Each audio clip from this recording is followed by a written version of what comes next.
Welcome back to the Trading Alchemist. It is July 27, 2026. It's Monday, everyone.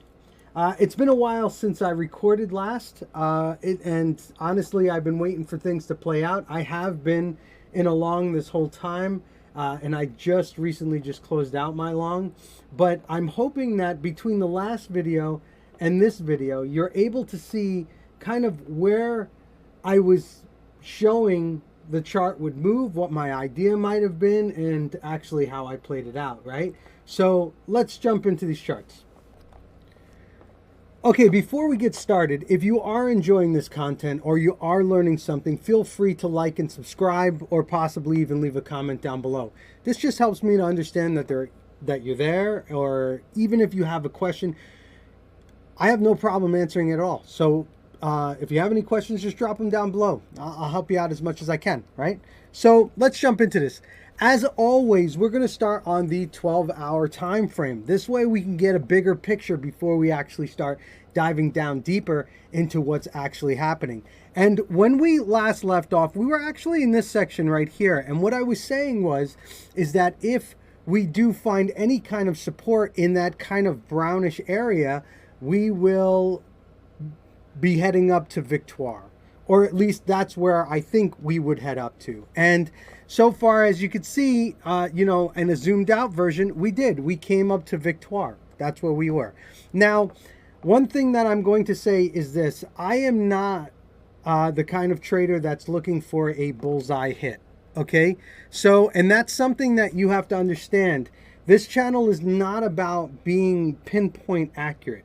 It's about building a long or a short, or even possibly, grabbing some gain and taking profit along the way. It is not meant for the long haul. I'm not any position that I'm asking, or I'm sorry, any position that I'm presenting to you is not something that I'm expecting to hold for like 2 or 3 months and then, just go from there. What I'm looking for is basically an opportunity. And the opportunity could be an hour, it could be 3 days, it could be 2 weeks. I'm not sure, but I do plan for that. So in this chart, you can see I've got these blocks that are marked out, and these blocks are my zones, okay? And as we travel into those areas, I look to kind of possibly build like along, like in this section, for example, and then, I may buy another here to kind of DCA in, and then we work our way up, and there we go. I've got it. So I am not looking to be, I totally caught the bottom. Who cares if I caught the bottom? What I care about is getting a gain. So even if I didn't catch the bottom and I caught it up here, I could have actually rode this up a little bit and taken some profit along the way. So that's how I look at these charts. I am not looking for pinpoint accurate. What I'm looking for is zones that I can possibly get in and start building an area to kind of get in. So that being said, this area right over here, when we were right in this section right there, I was looking at possibly moving up to Victoire. Now, if you don't know where my markers are as far as price zone goes, there's a reason for that. The reason is that if you're trading on Bybit, or you're trading on Coinbase, or you're trading on BitGet, or any other exchange other than Bybit, the liquidity in your exchange is going to be different. So our prices actually vary a little bit. So this Bitcoin chart, for example, is at 64,807. But the Bitstamp, I think this is Bitstamp right here. Let me check it. This is Bitstamp. Here, there's the exchange right there. You can see it's 64,761. Which one is actually right? The one that you're trading on. That's the one that's right. Okay? And what happens is you can actually find these same patterns, these same peaks and valleys and everything on your chart. So if I found a peak over here and I labeled it Victoire, well, look for that peak and you can see the same exact thing. You can mark it out in your chart and trade it off of there. You can obviously see where the high is that I was pointing out where Victoire was. Okay, so now let's just kind of like dive in close here. Okay, so we can see. There we go. So as you see here, what we did was we were over in this section. And what I was saying was that if we find any kind of support in this section, I would think that we would be heading up towards Victoire, right? And here it is right here. Now, notice we didn't quite tap it, right? Like we are actually like a little bit underneath it, but that's okay. Because again, what I'm looking for is a zone. So mentally, what I do is I prepare a little block right over here, like so. Okay, and you can see I'm obviously in that block now. And if you look, why did I choose this? Actually, let me make it accurate to the way that I would do it, actually. So here we go right here. What I am doing is I'm actually using this candle right here on the 12-hour as the top, and I'm using these candles right here as the bottom. Notice they're kind of a little bit flush to that zone. So as long as we were in this zone, not really touching this, we are close enough for me to sit there and say, hey, I'll throw a short on there, or I'll take profit on my long. Okay, and that's what I did. I actually longed this section right over here, and you know, I believe that I closed out over 100% profit on there, and I took profit along the way. And I'll show you guys my cards so you can see it, but let's continue real quick and go from there. So let me get rid of this. So now that we are kind of in this zone, like, what are we going to do next, right? So if I were to turn off all of this for a second, you don't know where any of my stuff is. I'm going to just take this area right here. I'm going to mark out the top right there, just like so.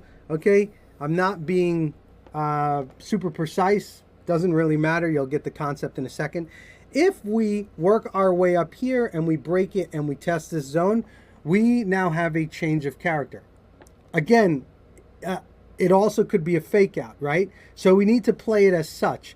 But from the way that I see it right now, this is actually kind of a double top to me right now. See, we failed this area, and we tested this area, we rejected, we're coming back over here, and notice we're just slightly a little bit lower, right? This could come over here and bounce up and touch this. It totally can. But at this point, I'm thinking to myself, we may revisit the bottom again, right? Because there's still time. The range looks like so right now, okay? This is the range. In fact, what I could do is I could actually lower that down a little bit more. Let's lower that down to right over here. I'll take this tip right here and I'll draw it across to see if it makes sense. And yeah, this makes sense. This is the support area right over here, right? And this is the resistance area right there. So if we do come down, we would tap this and possibly have some kind of reaction. But if we do get down to this section, understand that there are a whole bunch of people that have longed in this section just like I did. And the idea behind these charts is that you're not supposed to make money, and neither am I. So if it does come down to this section, I would think it would come and wipe out these guys who longed over here just enough to kind of bounce back into the range, just like so. And that's how manipulation works, right? So I am looking for that right now. Currently, I'm in a short.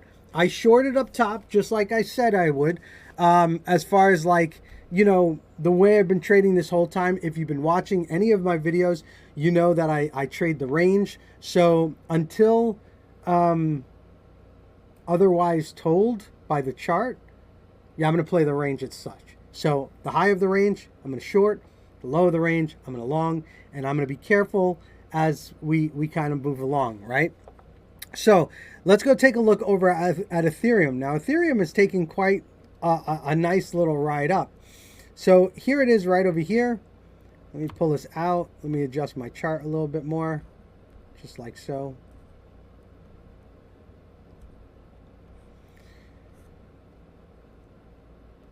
And yeah, we came down to this target right over here. This was a target that I had on the chart for quite some time, and it finally hit it, which was nice.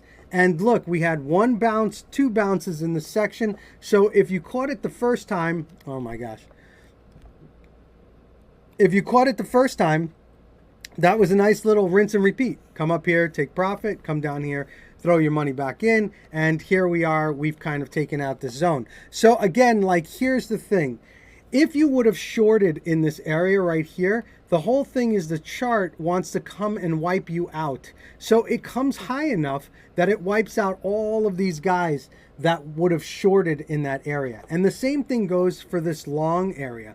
If somebody longed over here and longed over here, the chart tried to come to kind of like take somebody out. And they could have if somebody, you know, longed over here. That's the whole purpose of it, right? So if we do start heading downward, then I think that, you know, we would kind of go past towards this red line. And that's what I'm hoping for.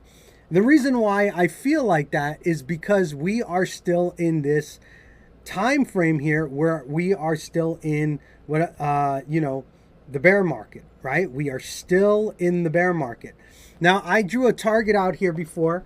This is the target that I have for the bear market to end. If we take one more sweep down like this, it would make sense to me. And the only reason why it would make sense to me is because of this candle right over here. Okay, now that being said, if it did come down over here, it would take these guys out that longed, and yeah, people would start going into a panic, right? But this red line here, this little gap that I have here, this is kind of the area where I believe we're going to start to reverse and change direction, right? Possibly start the bull market. And we are getting very, very close to that. So if we do something like this, I would not be surprised. I would actually be happy because I am looking to long in this section. So that's what I'm looking at right now as far as that goes. I do want to show you a couple of other charts. For example, we were following AMC for a hot minute, right? And I actually you know, again, you know, I said that I longed over here, or, you know, I bought over here, I sold over here, I rebought over here, and I sold up top over here. And I was actually waiting for it to come down over here. But it seems to be like, you know, front running the move up. And honestly, AMC is dealing with a bunch of things business-wise. I don't really want to get into it because none of it really matters, right? There are a lot of movies that are coming out now, and there's a lot of money being made in the box office, which is kind of cool, right? It's cool to see that happening again. People are going back to the movie theater. So, of course, their earnings is going to be a whole lot different than last month and the month before there. So this chart is starting to feel a lot more bullish to me. But understand, business-wise, there's some things that are going on, but this chart is starting to feel pretty nice. So if you were able to get in and catch a gain and hold it like I did, you know, great. Let's go, right? Keep going. Now, there is one chart in particular. There are two charts in particular that I would like to show you that are really kind of interesting. I want to show you this chart right here. This chart is absolutely bananas. Okay, so I've got it on the 12-hour here, so you can see.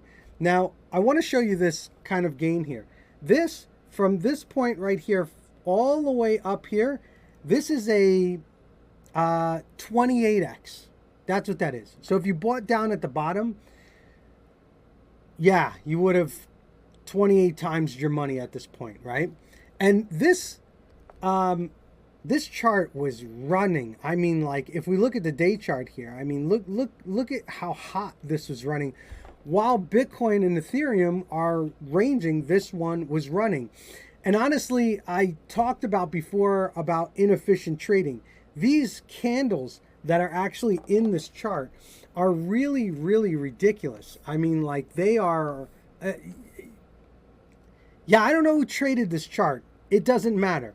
But the chart spoke itself. I didn't look into any of the politics behind this. I don't know what's going on. But what I will say is that I ended up shorting the top. I did. And when I did, I don't know, just decided to go straight down. And I caught this whole entire move. I got a close to 500% profit on this because I 5DEXed it, because it was completely like volatile. But here's the thing about this, and I want to stress this. If a chart is running too high and it's running away from Bitcoin and Ethereum, and Bitcoin is the leader, eventually they will return back to where they came from. And interesting enough, if you look at this chart, one thing that I always talk about is wicks. And I always say that these charts end up coming back to the wicks.